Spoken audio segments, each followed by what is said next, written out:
And yes, everybody, I'm the first on YouTube to unbox the brand new Spin Master Monster Jam Series 45, guys. I think I'm the first to unbox on YouTube, I think. Alien Invasion Childlike, guys. There it is. Pretty nice. Haven't seen an Alien Invasion in a while. Here's the back. Gravedigger Legacy, not gonna bother. Mossmite Dalmatian, neither. Megalodon, neither. Wreck Deck. Avenger, I'm not even gonna bother with it. Dragon Pixel Punks. Blue Thunder, Toro Loco. This one is cool, the Cyber Flare Zombie, the pink one, I like that one. Cool packaging.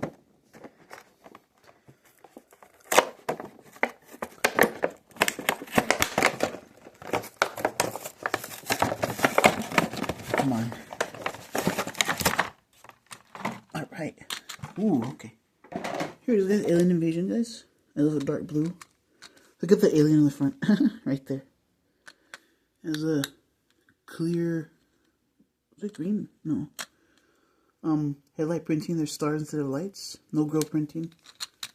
Alien Invasion, guys, with the little Saturn planet. No, they're just little dots. They're planets. Stars, the little dots. Alien Invasion on the side. Oh, there's Saturn right there. Back of the truck, and of course MonsterJam.com.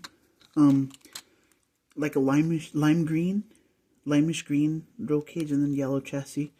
Blue tires, white rims, and beadlocks. Little plastic piece.